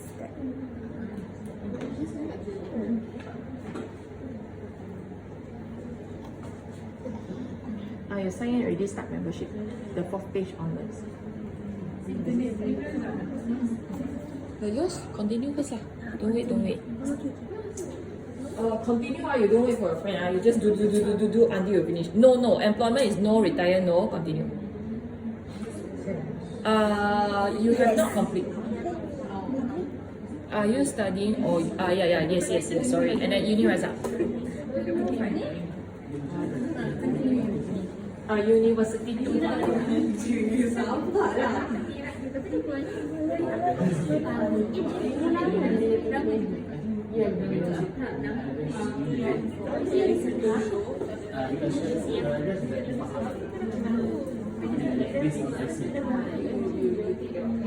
Di campus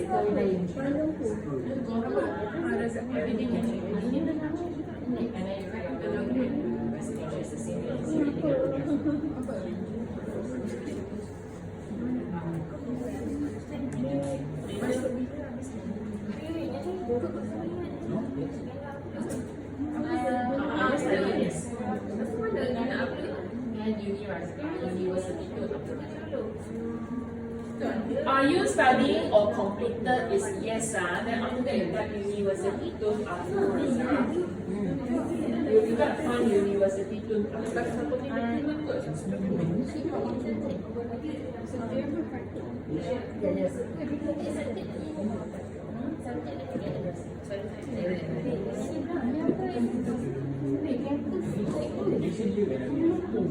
completion year you can write 2025 or 2026 also can. Because it is only an estimation. You just write 2025. Email is Uni Razak email. Email is Uni Razak email.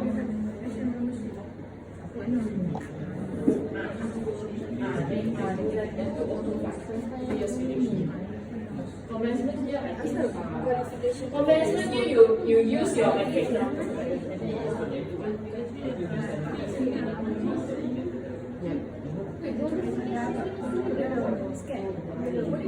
Commencement year, you use your matric number.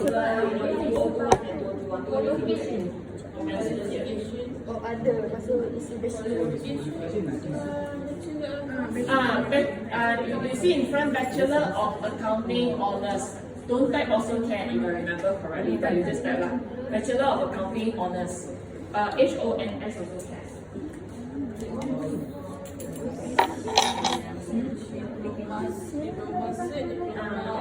For Malaysia, mobile phone is +60.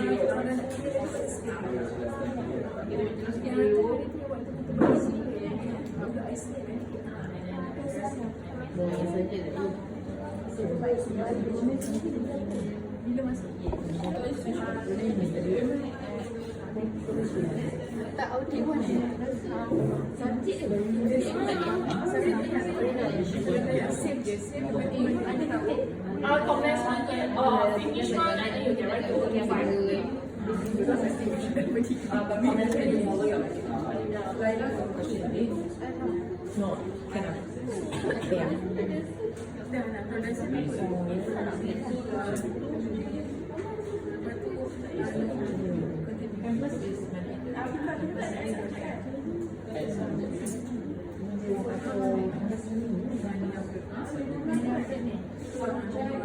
Subject no need to add, subject no need to add. Okay, cancel. Campus is Kuala Lumpur. Subject can ignore.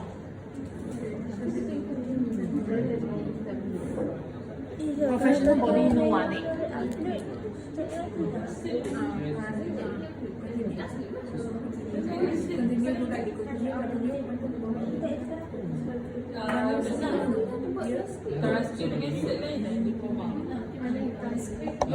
Have to upload both.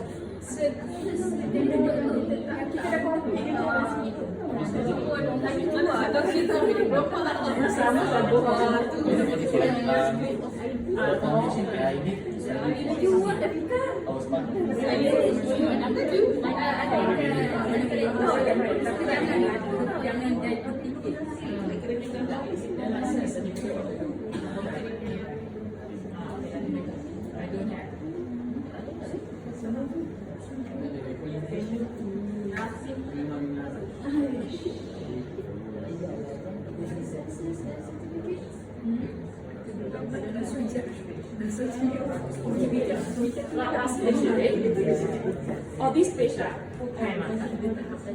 The X subject page. I just saved the qualification. Save this qualification and done already lah. Correct. Then Bachelor of Accounting Honors. The same day should not be forgetting lah, hopefully. So what we're gonna do is we're gonna do step 4. Okay. Now we have already done step 1, step 2, step 3. Yesterday I actually didn't mention one of the things, which is this.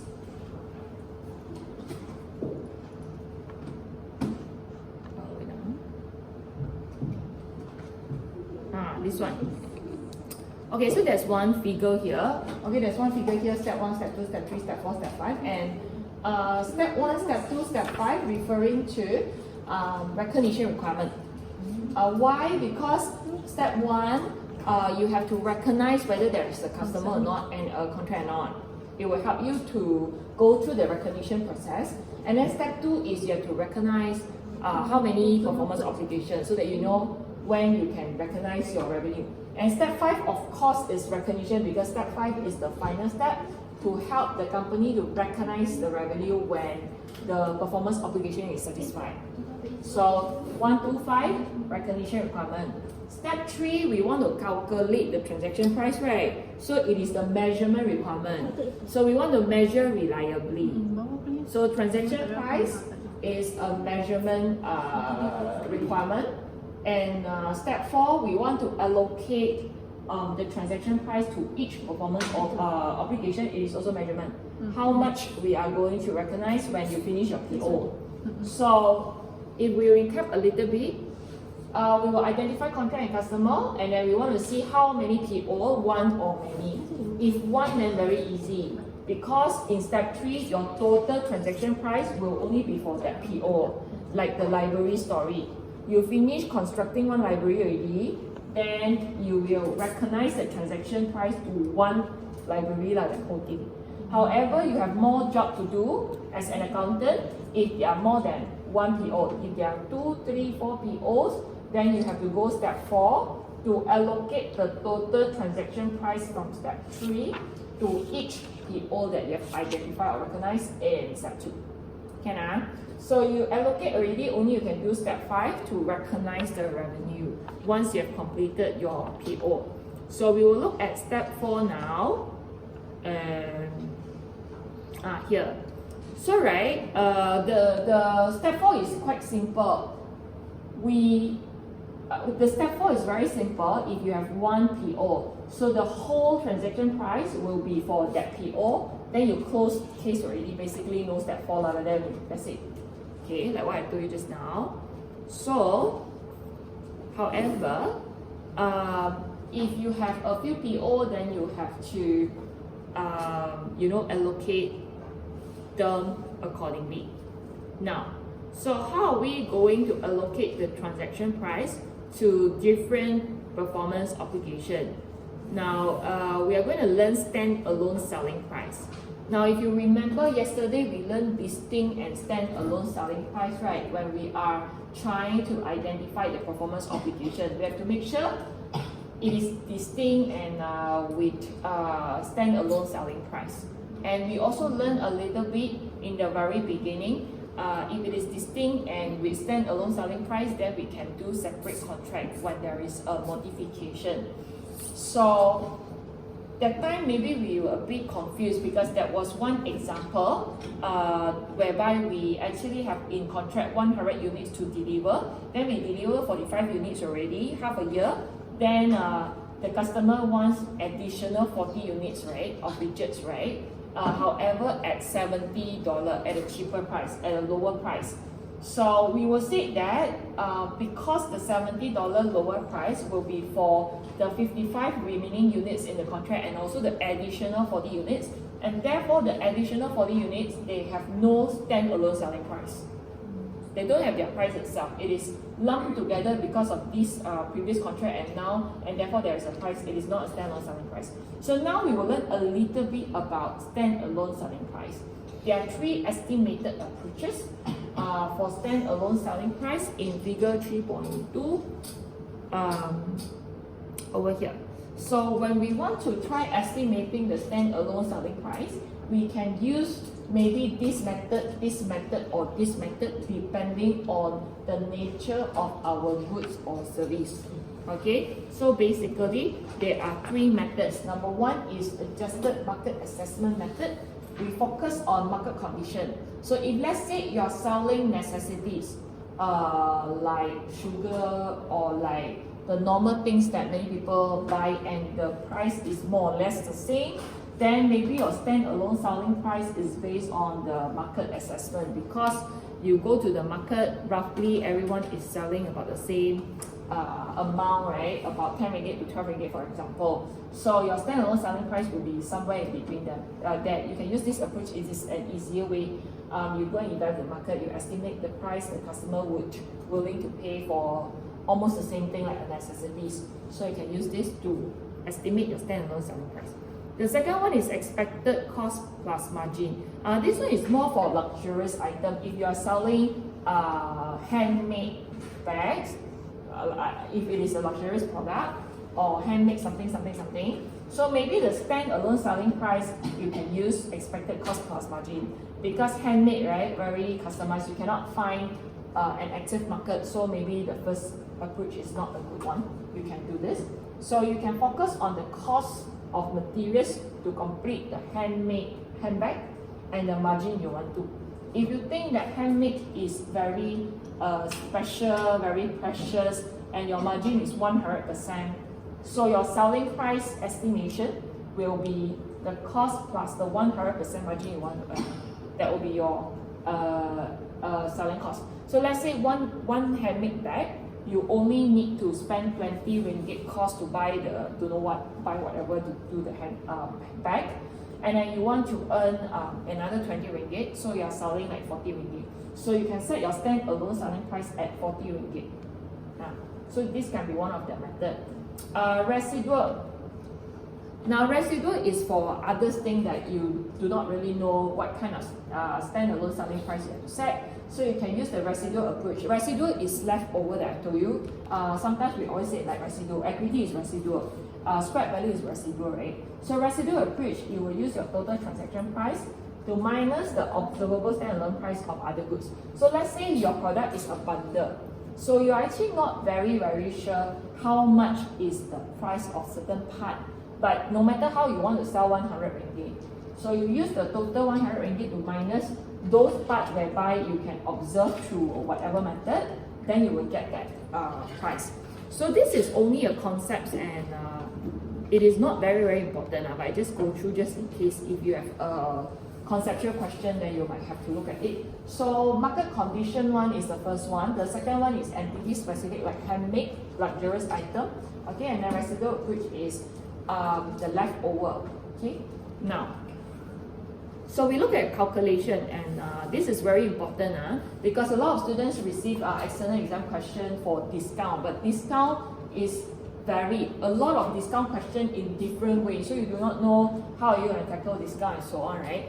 Now, discount is a variable consideration, so you have to think whether this discount is going to happen or not and so on. However, general rule of thumb, we will allocate discount proportionately to all the performance obligation. Do weighted average, most of the time, but the example here is a special case. So sometimes you will receive exam question for a special case, not for the normal. Normal very easy. You just allocate proportionately only. So for example, if you are selling, if you are selling scarves, gloves, and hats, okay, if you are selling these three things only, to make it simpler. If you are selling these three things only, and you give a discount of 10%, you will reduce your transaction price 10% from each obligation. I do not know whether you know or not. Here we have three performance obligations. Distinct and standalone price. They have their standalone price and they are distinct. So any woman or man come, they can buy scarf only, they can buy gloves only, they can buy hats only. If you are giving 10% discount, then what you will do is your transaction price will be reduced by 10%. That means 40 minus 4 is 36. Like that. Okay? So you will adjust your transaction price weighted average, and then you will see how many performance obligation you allocate to it. But normally this is like very easy, everybody understand it, right? That's why we are only looking at special case. However, there's like a special case. So however, if the company has observable evidence, all the time the company likes to do that, of the criteria is met. Now, if the company always sells a bundle or like some of the product together at a discount rate, okay, and then another one stand-alone rate, and if the discount in the contract is substantially the same as the discount regularly given on a stand-alone basis, then we will use special case. What is the meaning? Let's see. Now, we just cook up a story. We have stand-alone selling price for scarf, gloves, and hat. Maybe the better approach is the adjusted market assessment approach, because these things are always sellable in supermarket, so very competitive. So maybe most of the time we buy scarf at $40 unless it is a luxurious or handmade one. Most of the time you buy gloves is at $55 and hats at $45, for example. So these are the stand-alone selling price that we want to use. However, we always have a package of discount. Okay, we always like to do that as this company. We like to sell gloves and hats together at a discounted price. That means if you are a female, you come to our outlet. If you buy scarf, all the time it is at normal price, $40. Because like psychologically, a lot of females like to wear scarf in that place or in that country. Okay, and then for females, right, maybe they like to buy hats, but they don't like to buy gloves. Gloves are not very useful, so they buy a lot of scarf, a lot of hats. So in order for the company to earn more income or make more sales, they bundle it out, whereby if you buy hats and gloves together, then instead of paying $100 normal price, you only have to pay $60. Then the female think enlightened already. Once they see, wow, actually I never buy gloves in my lifetime, but wow, hat is $45. But then if I buy like one more thing, right, supposed to be $55, become $15 already lah, because I have to pay $60. You get what I mean? So all the time, no matter how I like to buy hats, so I buy it at $45. So they bundle in such a way, I only have to spend $60. I will get hats plus glove, and then we write very, very big glove. Normal price is $55, so it's like, wow, very big discount. So if I'm a female, once I see this, I will be very happy. Although my initiative is to buy hat, I will end up buying both of them because I think there is a discount. Okay, get what I mean?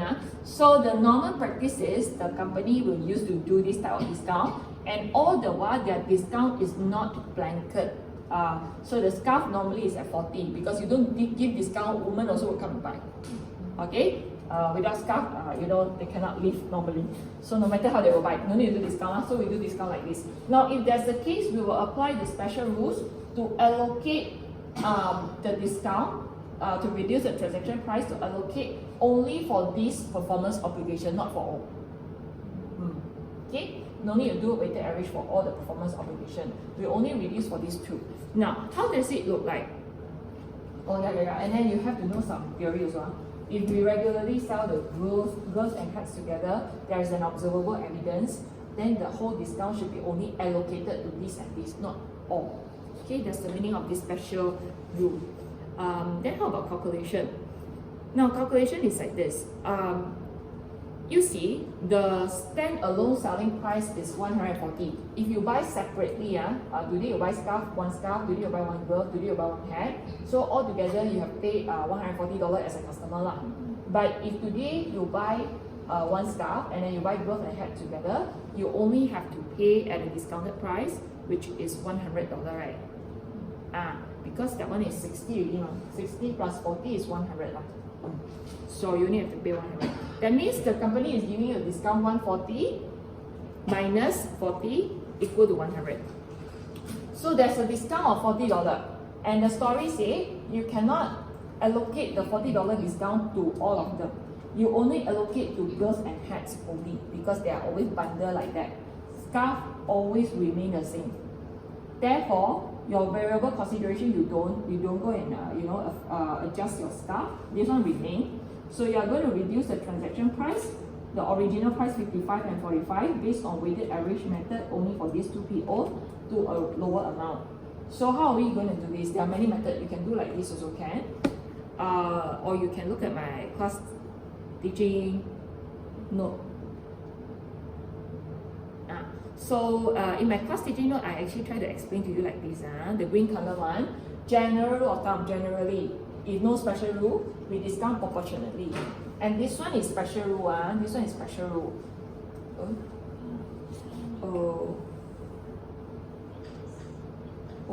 Okay, this one is another example. Maybe I took it from Fatu.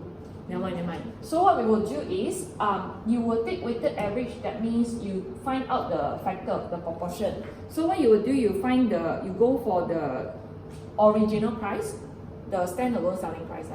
So the standalone selling price for gloves is 55, hat is 45 hat.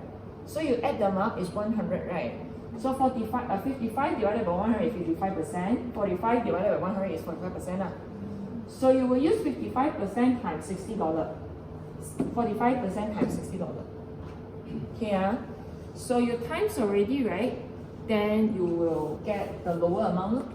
So your transaction price will be adjusted from 55 to 33. You calculate at the 55 divided by 100 times 60. 45 divided by 100 times 60. So you will get the lower price, your adjusted transaction price. Total is 100. So what is the meaning here is, step 4, we managed to allocate our total transaction price of 100 to 3 performance applications separately. So every day, if let's say I have sold 10 gloves today, if I want to calculate my sales today, that will be 10 gloves times $33, which is $330 revenue, instead of $550. So I will do that. Then because we say 10 and 10 is pair out, right? You buy 10 and free 10, right? Eventually. So I have $270 revenue recognized for hats. So that's how you do. Otherwise, we will just allocate proportionately to all the performance obligation if there is no special rule. Ask. Why does it matter whether we allocate to all three or just two? It matters. Okay, if we think like okay, this is only for public listed company. If we think it like you are just selling like every day, we don't care lah because it's like every day only, right? However, if you have a very niche industry and you are a public listed company, and then you have to calculate everything very accurately, then you have to use IFRS 15 already. It is a requirement.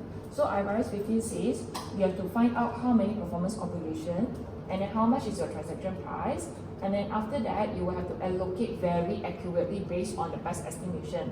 That means, right, there will be a big difference, you know, if you add 3 more 0, 4 more 0, and 5 more 0 at the back, you will find that actually your revenue for scarf is more. Because end of the day, you never do discount for scarf.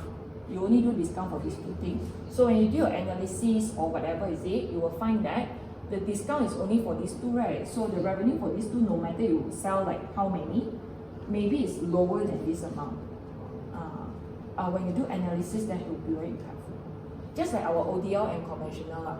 So conventional, we don't have so many students. ODL, we have many students. But the total income we earn is from conventional. Why? Because ODL, it is 1/3 of the price or half of the price only.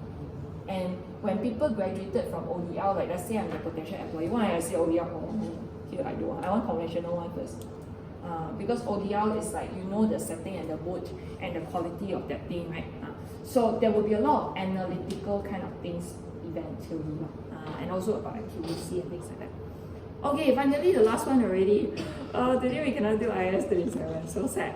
Okay, now, so the last one is recognize revenue when each performance obligation is satisfied. Now, so the last step I think is okay lah. Now we know how many performance obligation, and then we know the total transaction price. So whenever you have completed one PO, then you will recognize the revenue. How do we know we have completed already or not? If you are selling goods, if I'm selling fashion product or I am selling a piece of land to you as a property developer, you are in control. I transfer the right to you, you can use it already. That means I have finished my performance obligation. I finished. So once I finish, at that point, I will recognize my revenue. How much? Based on step 4 lah. Just now I say how much, then now how much lah. Okay, so we have two concepts here. One is over time, one is a point in time. Okay, so performance satisfied over time, right? You will see, I write either means one enough already. If one has been fulfilled, then we will say this is a performance obligation satisfied over time. Now, for example, if the customer simultaneously can consume the benefit, not for the library story, but for just now we had one example, the software installation one. The software developer company had 4 performance obligation. Don't know what software installation, then software update, don't know what, already. So there are 4 things, right? And they can actually sell these 4 things separately, right? Yeah. So if the customer can enjoy the benefit, you know, simultaneously, or can control the asset when it is created or enhanced, or less likely to have alternative use, one of them then can already. If it is not customized, never mind. If the customer can simultaneously consume the benefit, also can. So then we will say this performance obligation, it is actually satisfied over time. Now, if it is satisfied over time, then what is your measurement? You can use output method or input method, like I told you just now, but I didn't explain just now. So if it is over time, you can enjoy the benefit. Then we, as the seller or service provider company, will have to see whether we are going to take it as a completion based on output method or input method. So output method can be the units produced, input method can be the labor hours. So the textbook here actually gives us some example, if I remember correctly. Satisfied over time, one of the following is met, then considered as satisfied over time already. And then, so we will actually recognize the revenue gradually because over time. So you will recognize the revenue gradually. So how gradually and how? You can use output method or input method. So this page is the long explanation for these 3. So like this one, what is simultaneously receiving the benefit? Then you can actually read then you can read the customer will actually receive and consume the benefit when the company perform, you know, and things like that. So you can read slowly. Then after this page, right, will be another page. So another page will tell us the method. So if you have confirmed that it is over time, right, then you can choose output method or input method. If output method, very simple, direct measurement to the customer, direct measurement of the value to the customer. Okay, so you can take the service transfer to the customer as your output measure and recognize the revenue. So for example, it can be the things that you have achieved, and then the surveying performance that you have completed to date to recognize the revenue. Input method is based on your internal input effort. For example, based on hours. Okay, say based on hours. So now I ask you a question. If I'm an audit firm, okay, can I do this or not? If I'm an audit firm and I charge my client, let's say you all are my client, all different businesses, right? Okay, so I charge you audit fee. So can I use output method or input method or not? Then you have to think a bit already. So your question to yourself is does this service have performance obligations satisfied over time?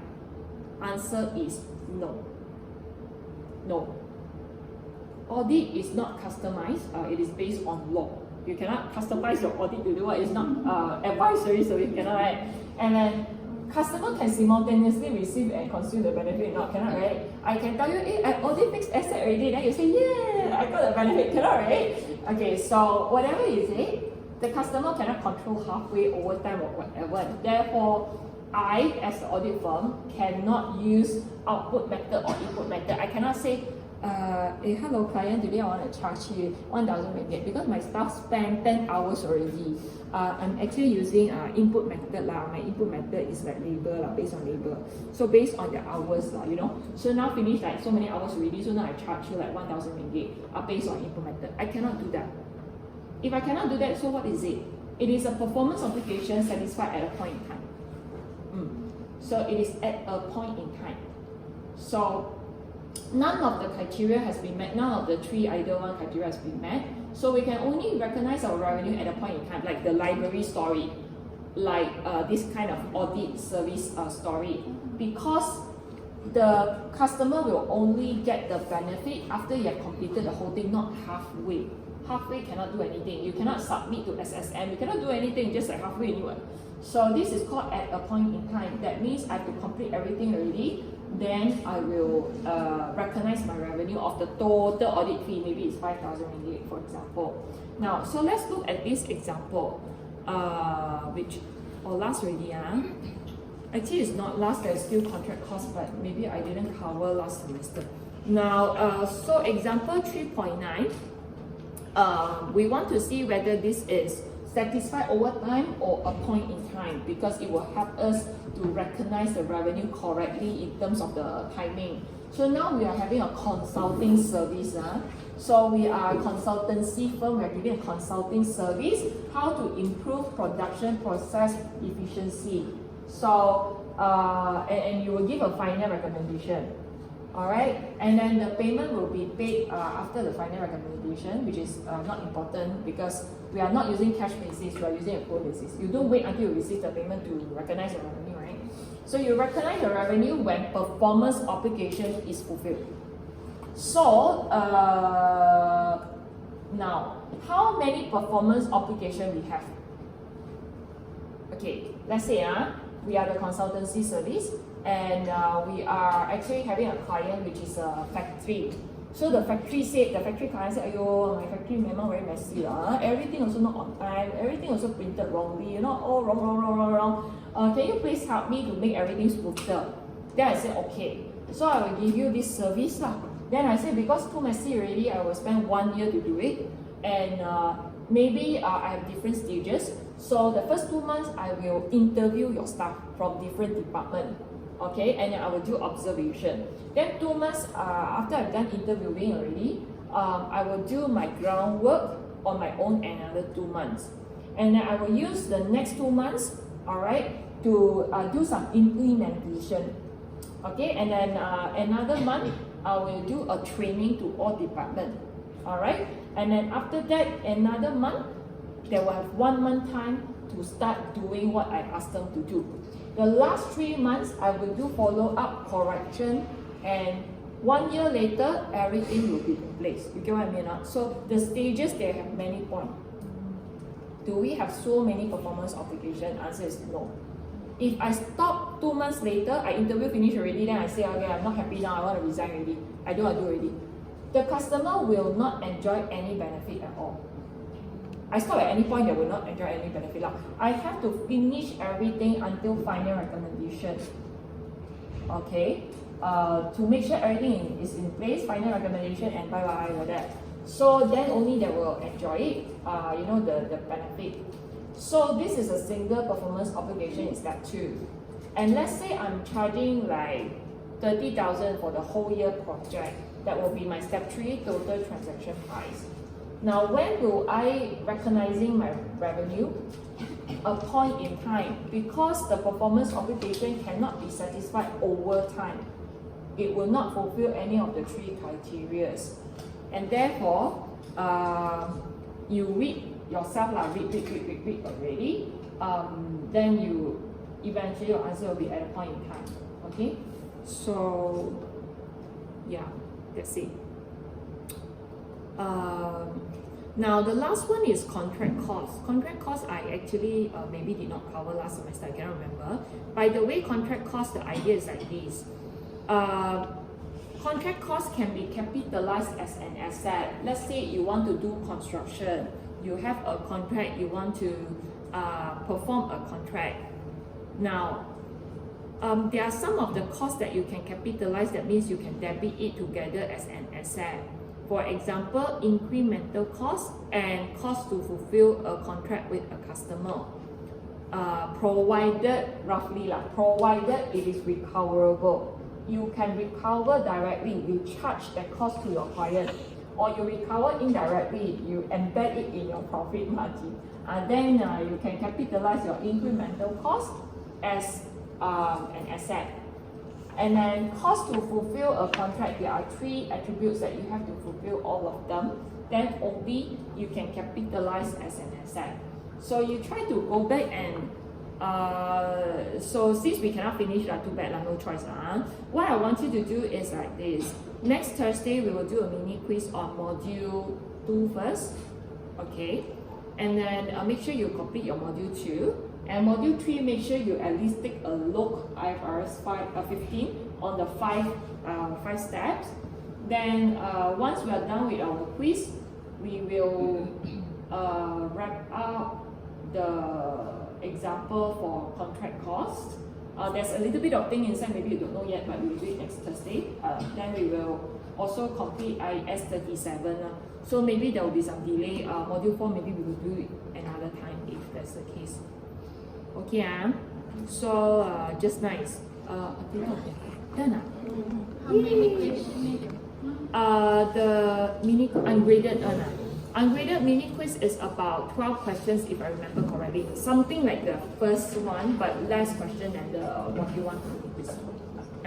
So if possible, you don't go and find the answer from your senior because it will not help you. It is like you know, ungraded only, right? So you try to do whatever exercises in the textbook and you see like the first round whether you can answer the question or so on.